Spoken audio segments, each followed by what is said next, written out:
এটা আমি কি দেখলাম? এটা আমি কি দেখলাম? হ্যাঁ, এটা আমি কি দেখলাম? এই চোখ আমি রাখতাম না। এটা আমি কি দেখলাম? এটা আমি কি দেখলাম? হ্যাঁ, এটা এটা এটা নিজের সাথে নিজের অন্যায়। এটা আমি কি দেখলাম? Hey guys, welcome back to সিনে সুমন। তো কী অবস্থা সবার?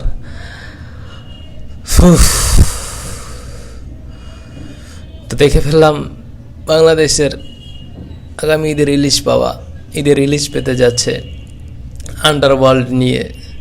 আন্ডারওয়্যার পরিহিত নায়ক, ডার্ক ওয়ার্ল্ড সিনেমার নায়ক, কী নাম, মুন্না খান না কী নাম, আল্লাহ জানে তার কী নাম, আল্লাহই জানে। তো এই আন্ডারওয়ার্ল্ড সিনেমার ট্রেইলারটা দেখে ফেললাম।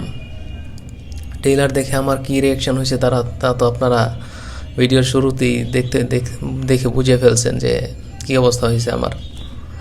মানে কি বলবো, এই 2024 সালে এসে এইরকম সিনেমা কারা দেখে ভাই? আমার না এইসব সিনেমা যারা দেখে তাদের চেহারাটা দেখতে খুব মন চায়, যে তাদের সাথে সেলফি নিতে মন চায়।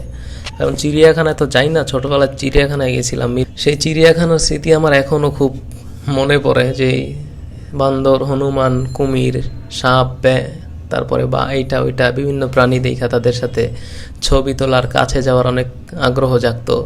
তো এইসব ছবি সিনেমা এটা কিন্তু সিনেমা না, সিনেমা, ছ ছ মানে সি এইরকম আর কি, এই টাইপের।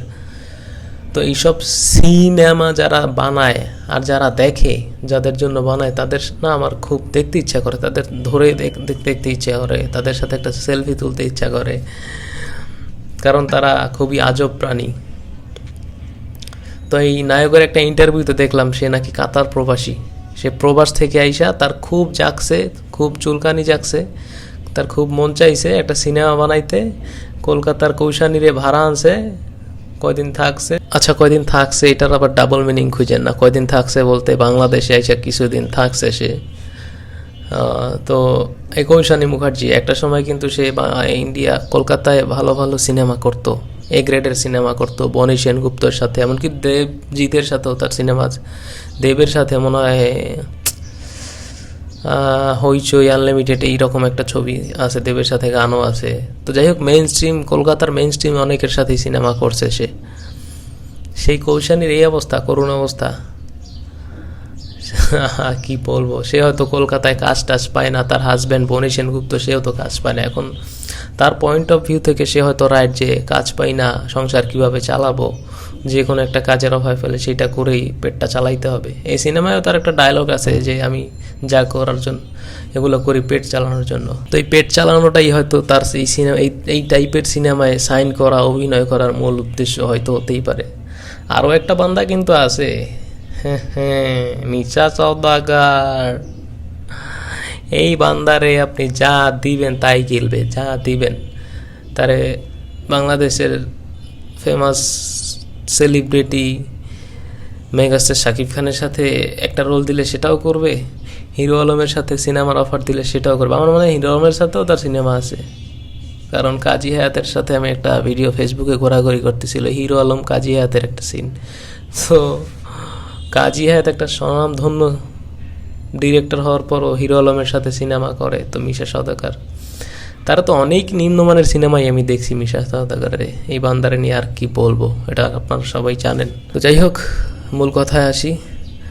এই সিনেমার ট্রেইলার আমি দেখলাম, সিনেমার ট্রেইলার আমি দেখলাম। আমার কাছে খুবই নিম্নমানের, জঘন্য, মানে একদম জঘন্য লাগছে, সত্যি কথা বলতে খুবই জঘন্য লাগছে। যদিও আমার সময়টা নষ্ট হয় নাই, কারণ ট্রেইলারটা আমি বাথরুমে বসে সকালবেলা ঘুম থেকে উঠে, আপনারা আমার কথার টোন দেখেই বুঝতে পারতেছেন যে আমি ঘুম থেকে উঠে ভিডিওটা করছি। আমি ঘুম থেকে উঠে টয়লেটে গেছিলাম, তো হঠাৎ করে ইউটিউব আমার সামনে শো করছে। ইউটিউব অ্যালগোরিদম সিস্টেম হয়তো বুঝে গেছে যে আমি টয়লেটে আছি, তো এই জিনিসটাই আমার জন্য পারফেক্ট দেখার জন্য। তো আমার সময়টা আর নষ্ট হয় নাই। তো এই ট্রেলারের রেটিং আমি দেব 10/0.3। আর আপনাদের কার কি মতামত সেটা কমেন্ট করে জানান। ধন্যবাদ, বাই।